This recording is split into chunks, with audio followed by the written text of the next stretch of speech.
Hi everyone, Tanki here. Thanks for coming to my talk. Before we get started, just quick self-introduction about my background. I'm a real-time rendering engineer at NVIDIA working on the RTX rendering honors. Before that, I was a rendering engineer intern on the rendering team of Unreal Engine at Epic Games.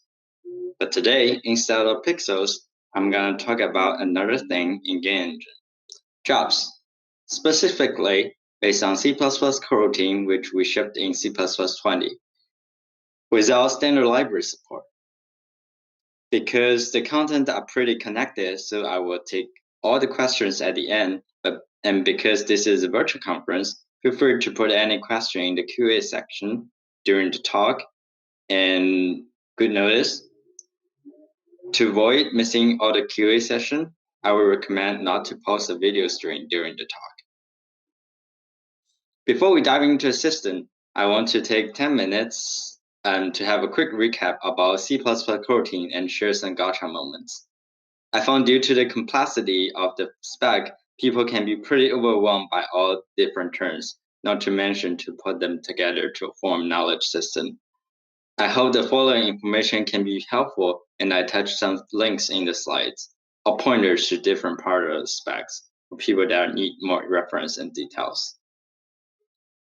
So first, promise object. It's a user-defined type. It's part of the coroutine frame. This is a major customization point for users to store persistent coroutine-related data. Then we have coroutine handle, which are basically just handles. We have two different types. One is a general handle, and the other one is typed by the promise object. The one typed by the promise object give us extra access to the underlying promise object, while the general handle can only check the status of coroutine. And I found it surprisingly hard at beginning when I tried to figure out how can I access among those three objects. So I listed it here. Notice I did not explain how we can retrieve from a general handle to a promise object, because turn out it just doesn't really just works and requires some effort and tricks according to the context. So then we have cowait. Cowait is unary operator. Because it's an operator, that means in case compiler can find a definition of the operator, then the expression is valid. Then we have awaitable, which is basically a type that supports cowait operator. Then we have awaiter, which is a type that has three customization point function defined, which are await ready, await suspend, and await resume. There are a set of rules applied at compilation time and translate the cowait expression into code. First, it tried to retrieve awaiter and awaitable. Then it tried to await on awaiter. Okay, so time for the big boss. The major mind struggle I had when I tried to understand how coroutine works is there are so many customization points. And it's like an extreme version of iterator, so it's hard to connect everything together in code, especially when compiler try to mess with those things. So let's review the black box here and flush out as much as we can. Here we have a simple code example. One is a sum function that adds two numbers together, and another way fancier function that adds four numbers together. As we all know, if we want to add these A, B, C, D together, we first add AB together, then we add CD together, and as their sum together. So first, let's look how compiler transforms sum coroutine. I know this is a little bit overwhelming, but don't worry about it. These codes are where we're gonna start.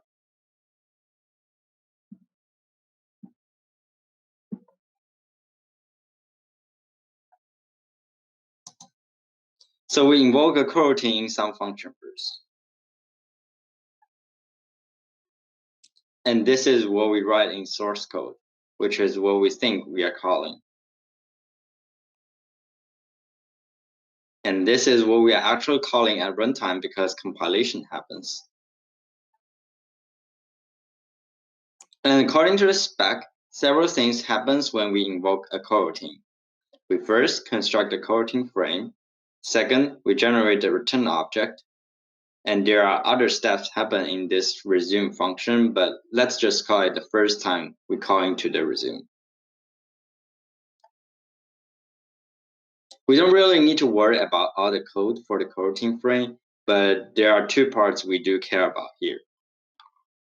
The first one is the parameters, which include other input parameters of the functions.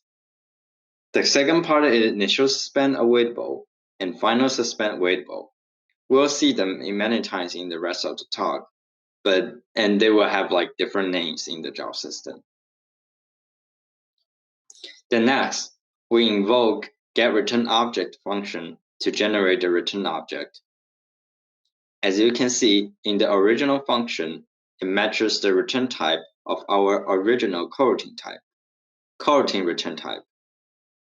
So that's how we get that task object. It's not something we directly return by writing a return statement. It's returned by implementing getReturnObject. Also notice I will list all the customization points at the top right corner as a quick recap. Finally, after these steps, we are ready to run some actual logics. Notice that we have this sumResume function, which is generally a big state machine generated by compiler. This function is invoked when we call coroutine handle resume. During the execution of coroutine, there are a couple of different steps will be involved. The first is initial suspend, and then we start the main logic. And after everything is done, we do the final suspend and clean up. So first, we have initial suspend. It does several things. We first retrieve initial suspend awaitable, which is returned by the initial suspend method defined on the promise object. Then we start to ask the question, are you ready? If not, okay, let's suspend you. Both await ready and await suspend are customization points. One thing worth notice is here, remember what are we passing into the await suspend? It's our current coroutine being executed. This is important. We'll see later why. Then, after initial suspend, the coroutine may or may not be suspended. But anyway, when it is resumed eventually, hopefully, we are ready to run our actual logic. How coroutine is implemented, it generally breaks the whole execution into several parts and compose the whole process as a state machine and use coroutine frame to maintain the necessary intermediate states. In this example, we first call await resume for initial suspend awaitable. Then we do some housekeeping. Then eventually we are adding two numbers now.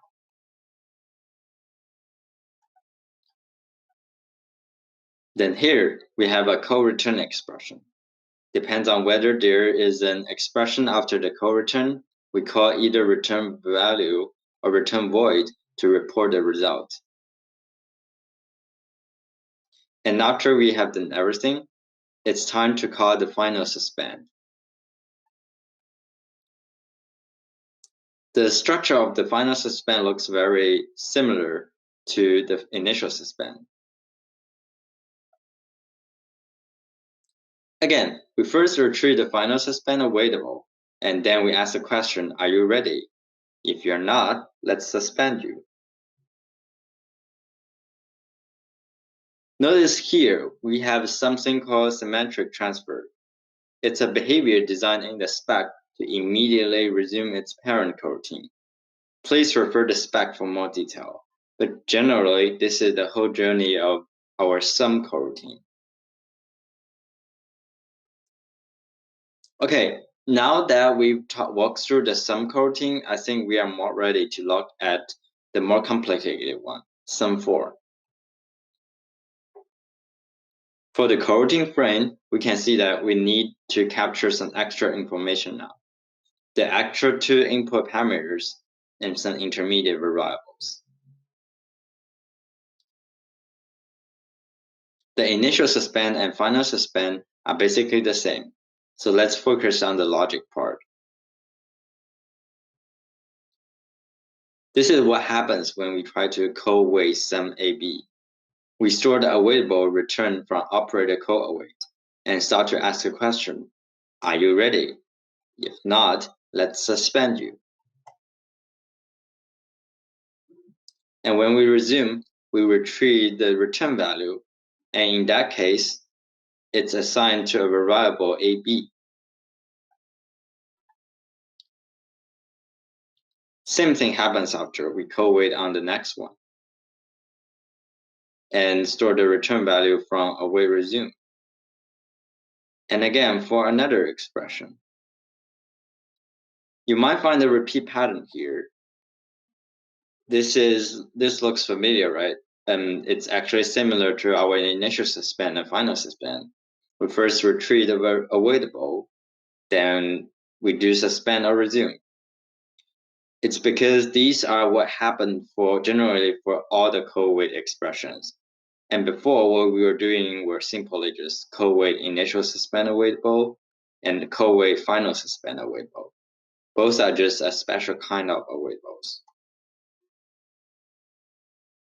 So quick recap for several important conclusions here. Await resume returns the return value for co-wait expression. Then second, we notice this if await ready, if you're not ready, suspend, if you're ready, just resume, that kind of pattern, which is the pattern for co-wait expression. Third, remember for those await suspend and we pass in the actual handle, we can have templated await suspend function so that we can access the underlying promise object. And finally, since all those things are structs, the structures are also available for customizations. Okay, finally, we are ready to talk about the job system. So what is a job system? Job system is a kind of task system. Usually, user will define a bunch of workload and submit them to the system. The system will pick them up and execute them according to the certain dependency order on different threads or fiber, etc. It's also a general practice to engage and to have dedicated thread to handle specialized job types. For example, to have a dedicated IO thread to avoid fighting over the IO's access, and a network thread to only handle network traffic. One of the major goals of the job system is to have an overall CPU throughput, which means ideally I will want all threads to be busy and have things to do all the time, and we want to avoid bubbles, which are spared time frames in the CPU timeline. So voila, this is our system. It's pretty exciting, right? Token promise is the main piece that glues our system and coroutine semantics together. Token is the task object type in the system. The reason I use token instead of task is because tasks actually means a subset of token that have extra features, which we'll see later. And the token holds a coroutine handle for convenient coroutine access. And they are initial suspend awaitable and final suspend awaitable, as we mentioned before. They are from the initial suspend method and final suspend method. In our system, initial suspend awaitable is called token dispatcher. We customize this type to dispatch our jobs. And final suspend awaitable is called final awaitable. This is where resume parent happens. We'll get back to the concept of resume parent in a second. And of course, the heart of the system is jobs. Scheduler don't interact with coroutine directly. That's how we can implement the scheduler in whatever we want, which is not included in this talk, by the way. And potentially, we can even handle both coroutine and non-coroutine type of jobs in the same scheduler. But anyway, here, the job is a very lightweight object and mainly stores a coroutine handle. And we will have two ways to construct and dispatch jobs. The first pass is when we invoke a new coroutine. It happens again in the initial suspend waybo, aka token dispatcher, when we invoke await suspend. And the second is when we finish a coroutine and we need to resume the parent that was suspended. That happens in the final suspend awaitable, when we finish the execution of current coroutine and we reschedule the suspended parent. But then it's natural to have the question, where is the parent from, right? Well, this is from when we call co-await on a token object, and we ask a question, are you ready? If not, okay, we're gonna suspend you in the await suspend, where we will have the handle and we will suspend the parent coroutine. Notice this pattern background color. That means these two are same object, and we store that so that later we can resume it. Combine them together, we have the second pass. And this is the core how dependency are handled in the system. As we all know, we have a pandemic going on. So let's say, for example, we're going to end this pandemic by offering everyone a vaccine and save the world.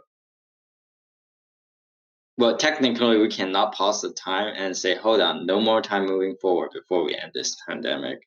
But for simplicity, let's say we're going to wait before we do everything else. So what we need to do? Well, if we need to do something, we create a function, and we hope the function will do what we want. But before this is a coroutine talk, we create a coroutine. Using what we discussed in the previous 60 slides, we have this timeline. So when we call into the coroutine, again, we first construct the coroutine frame, which is not shown here, and then we call getReturnObject to get the token object. Then finally, we call into the state machine, call initial suspend, and ask, are you ready? And in this system, the answer will always be no. And then we suspend and call into the await suspend. This is how this small piece of the system fit into the picture, or in the code form. Notice from now on, all coroutine customization functions are in snake case, and all functions I defined in the system are big camel case. As we know, we will have those two structs, token promise and token. So first, recall the translated code we were discussing before. The first customization point we need to handle is to provide a way to return a token object, which is the getReturnObject function here. This is a little bit too long, so let's shorten it a little bit. From promise is the function we want to use here. This is the case we want to retrieve a coroutine handle from the promise. And on the other hand, after we have the coroutine handle, we can schedule the job. And combine them together, this is what happened.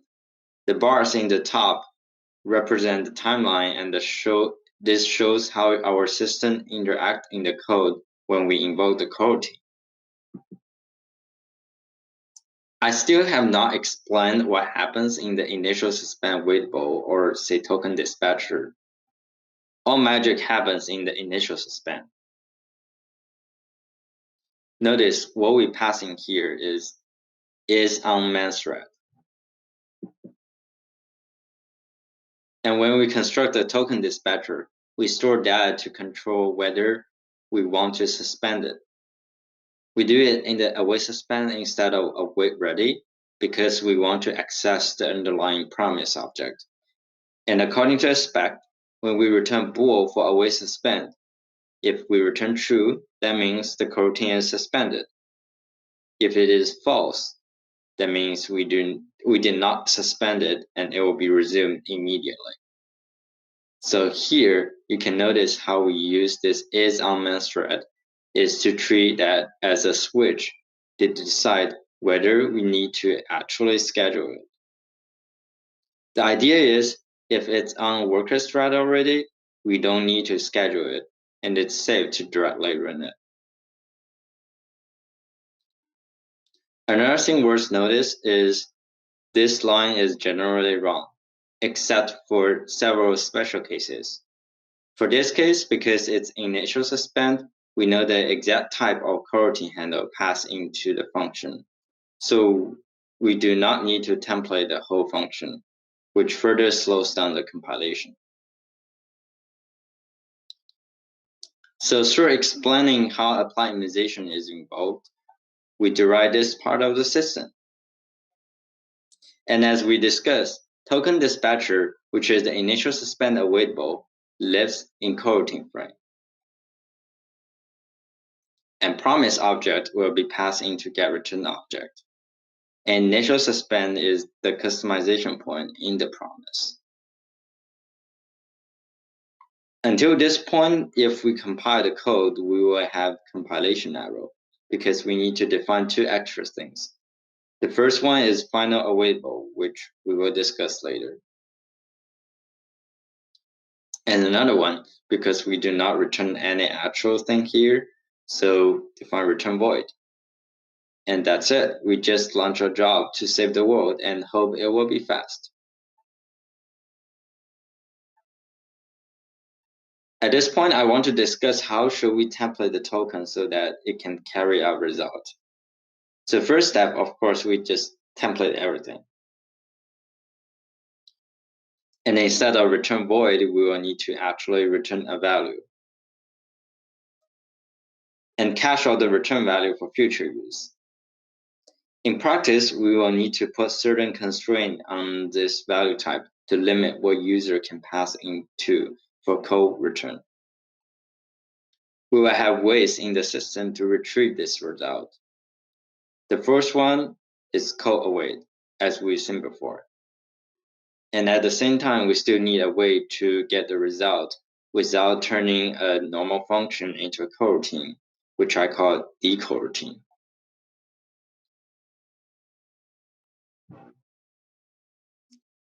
To do that, we need to provide an extra side channel, or say a backdoor. We store a future pointer. Notice here, future is not the STD future. STD future has too much overhead for our usage here. This is a utility type provided in the system. How it is implemented is pretty straightforward. It internally caches out the value. And here you can see we have this single consumer counter event. It's implemented based on the operating system API. And in my case, I use wait for single object in Windows.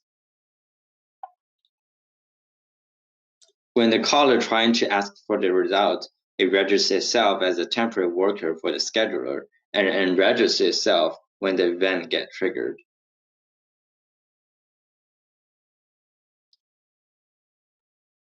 Where that pointer points to is the future we store in the token. And outside the coroutine context, we can call this result function to retrieve the result. For code await, it's more straightforward. What we need to do is follow the spec and return the value in await resume, because as we mentioned before, the return value of await resume will be used as a result of the code await expression. Go back to our save world mission. We all know that an empty function won't work. We need to do something real. So, well, we take steps. I explained the detail of sequential for, but for now, this is just another coroutine which does something. And recall this slide. Similar thing happens again. We are waiting on something and we invoke the await suspend, which is like this. The difference is literally only the names. So it was son AB, and then we change that to seq4. And this is our apply immunization. We walk through the process. We will get the token and initial suspend, and then we invoke the sequential for. Same process, but in this graph, there are more details. And eventually, it will be scheduled on the scheduler. Then outside the function, we immediately invoke operator co-await on the return token object. And we will suspend it, because await ready will always return false. When we suspend, we'll call set continuation to remember what we need to resume after we are done with the sequential for. Then when sequential for is almost done, we will invoke final suspend, where we call schedule parent to reschedule the apply immunization on the scheduler.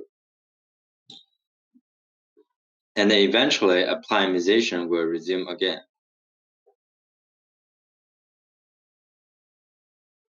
So again, in this case, apply immunization is the bottom part, and the sequential for is the top part.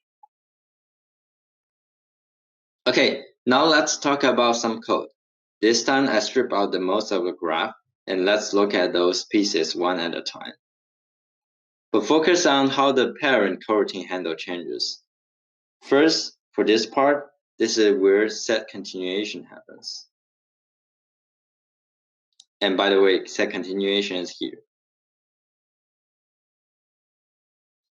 And in our code, we construct a wait object where we define a wait suspend function.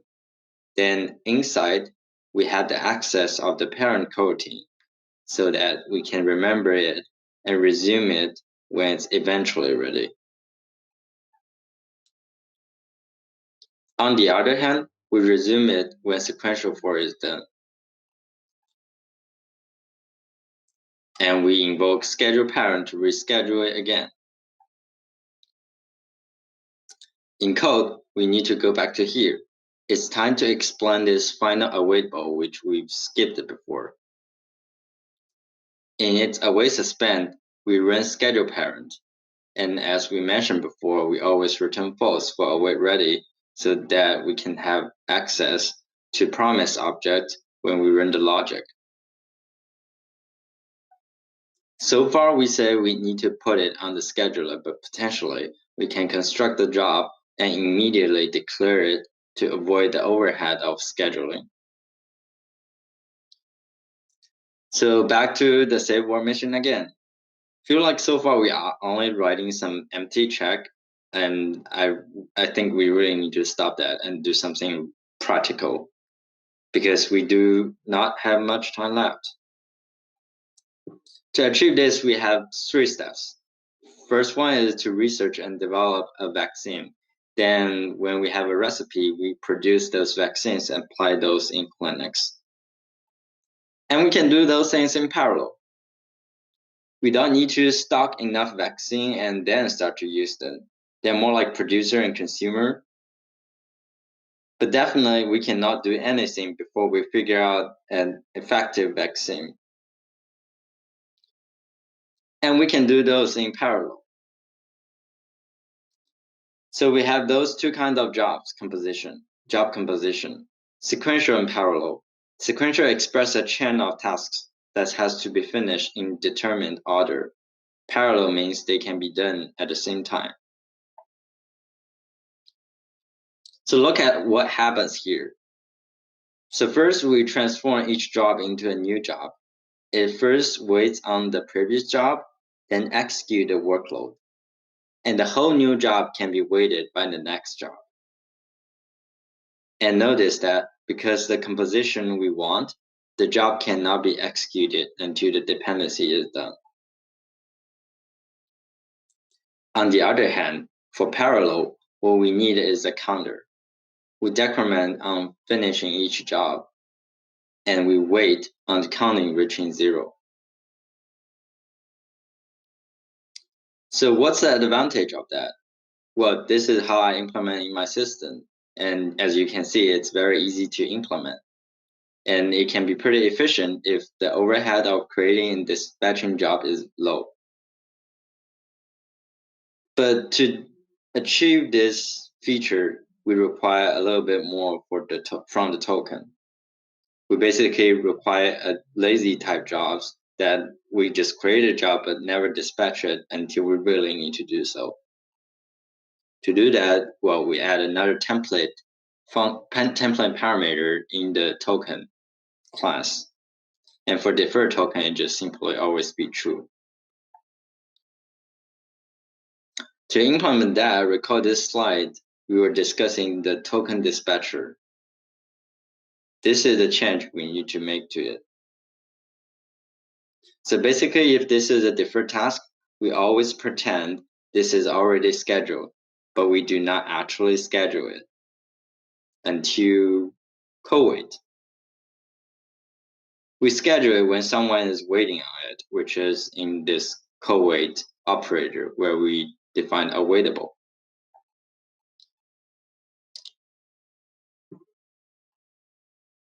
This is essentially provide a lazy job mechanism. If no one ever waits on the job will not be scheduled.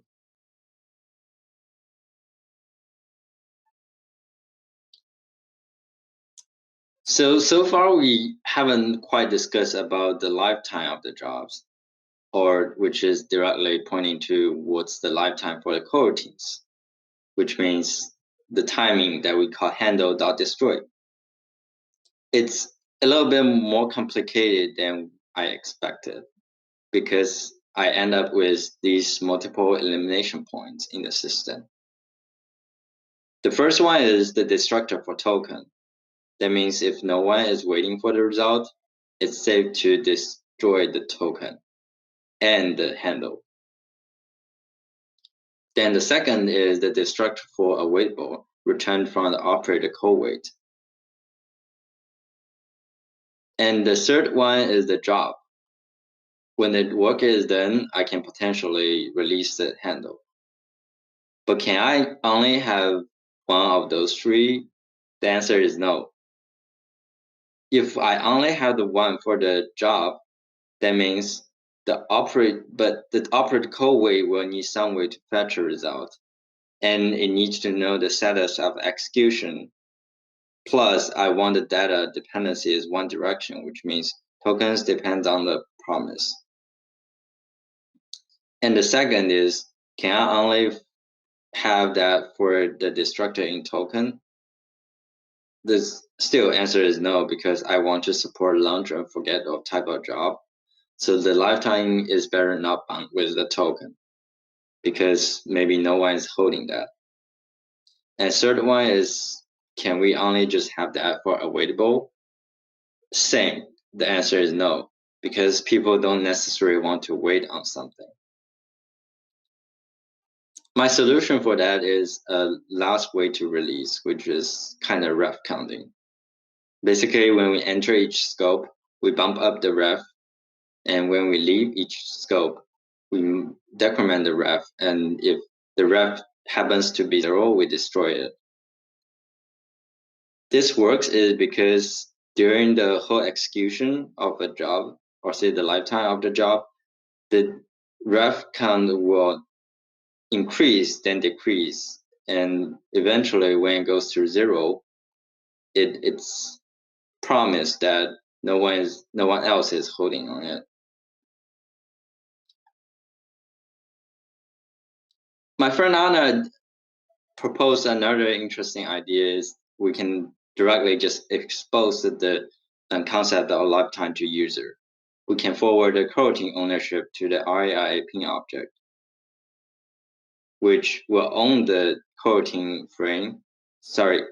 handle, and they will destroy it in the destructor.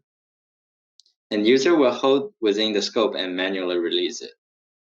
Then we can design some high-level system and impose different mechanisms for whatever way they want.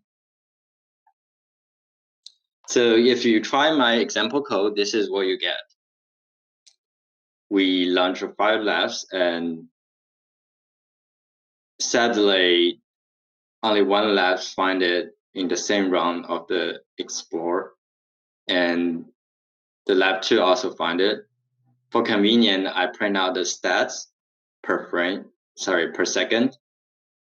And you can see here at the beginning, we have 3,000 people who are healthy and need vaccine.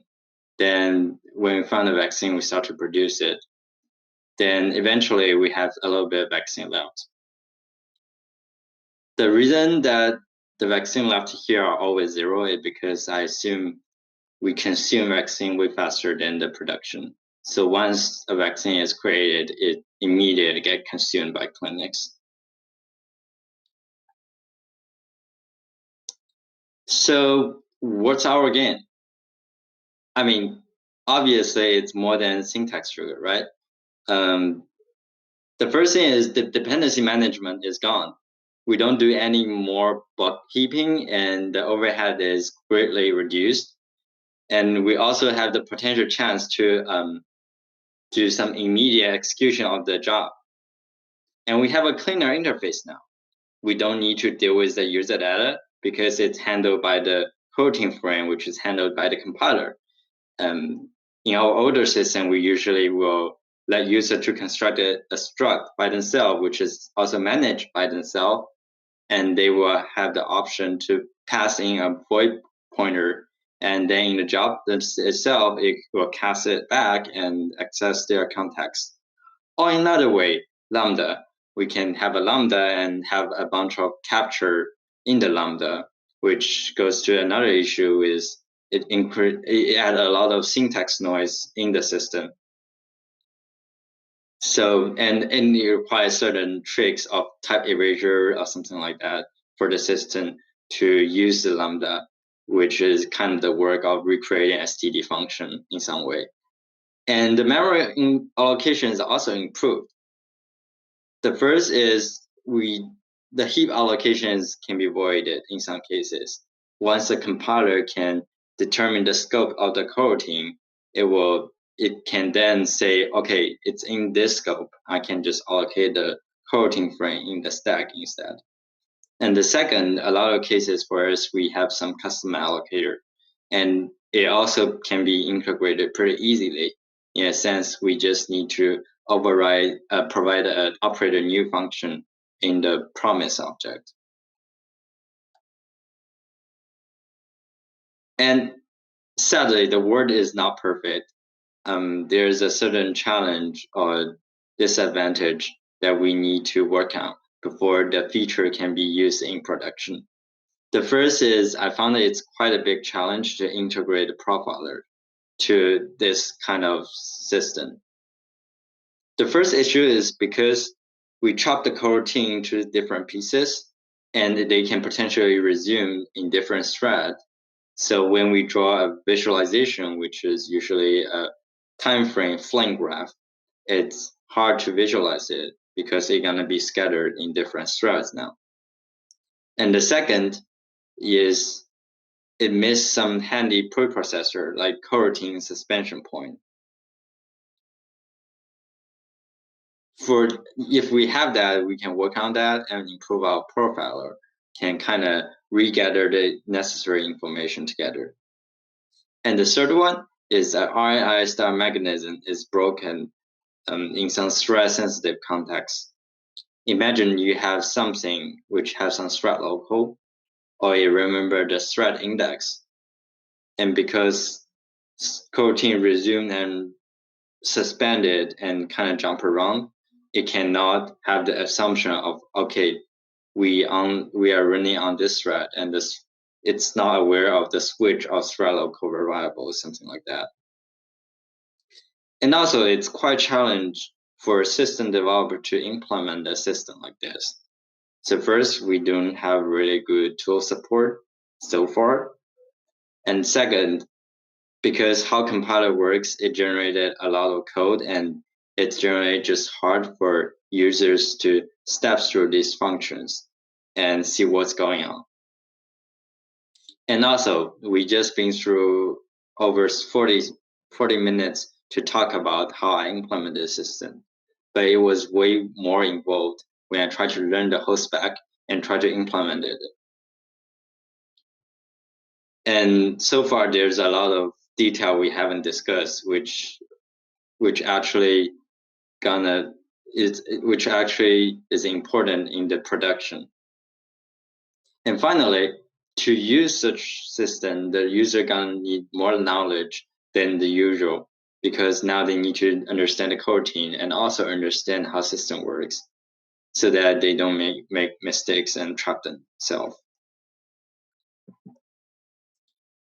And finally, I feel really grateful about all my good friends, and thanks for all the help that makes this talk possible. And I hope everyone likes it.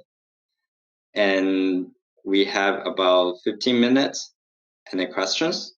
Okay, so I see people are very curious about how can we observe what the compiler is doing, or is there any flag or similar thing to outputting the media code?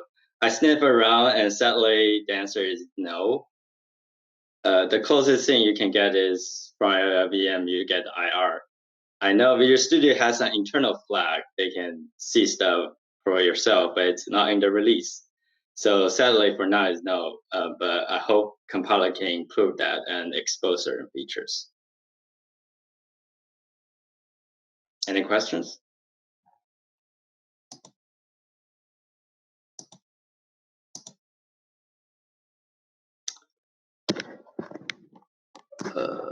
Can you hear me?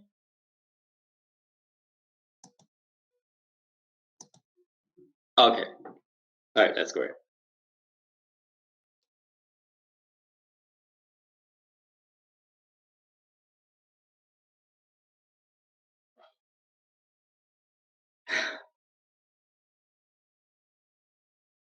Thanks very much.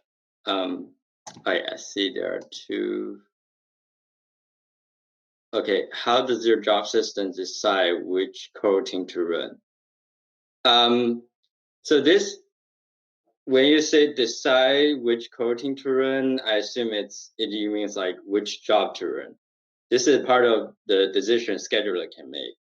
For me, if you see my code, which we'll release later, but basically it's a scheduler and it has a job queue, and it just dequeuing items one by one. If you want to have something for priority, or you see like some job type, what you can do is we have the token, and now we have two different template parameters. One is the deferred. The second is the actual type T you for the return value. Then you can add other things. For example, you can add an enum to say like what's the job category, or another one to specify the job priority. Then you can hand that information to the job, struct when you construct a job, and the scheduler will have that information, and they will have different scheduling strategies, something like that. And then what learning resources were the most used for when preparing this talk? Are you saying preparing the talk? I'm not sure I prepared something specifically for a talk. If you're seeing like technical detail, there are several things you want to look at. But basically, they are all in my slides. I highly recommend you check out all of them. But basically, several things you definitely need to look into. First is the black box magic, compiler magic, and which I provide a Gabot link, and also my slide has some explanation. And also there's a link in my talk description, which is kind of like an index of all the coroutine resources available currently. So you can check out that. Okay, let me check out this. Is that code? Is the code that you will release cross-platform? Heard you mention Windows. So here's the thing. I didn't make it portable, but I tried to make sure you need to change the minimal code to make it work. So far, there are several things you need to change. The first thing is the CMake file only works on Windows, so you probably need to like change some flag, something like that. And the second, there's a utils.hpp, something like that.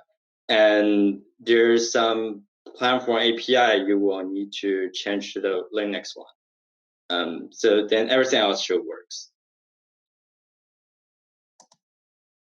How do you schedule these tasks? Do you combine it with multi-threading? Okay, so again, it's more about scheduler, but basically you have a scheduler. Then the scheduler will spawn several workers according to how many threads you have. For my case, or some system they use Fiber, but that's another issue. But anyway, some kind of running context, and then you spawn them. For my system, in the example, it did very simple things. The queue is a lock queue. That means it has a mutex. So anyone try to access it, apply the mutex, or you're gonna just wait. Then the worker gonna just like grab an item from the queue and try to run the coroutine. And everything internally, it's you just call coroutine handle.resume, and everything just happens. And it hook up by the we mentioned final suspend and awaitable suspend that set the coroutine continuation and reschedule them to the scheduler. How does your job system do that? Okay, we go over this already. What are the best alternative to coroutine? When we should use coroutine and when callbacks are good enough? Okay, so I'm not sure what you mean callback. I assume you mean like after the execution of a job, you want to launch another job. So that's generally possible. People have different way to handle that. Usually people just declare the dependency between two jobs.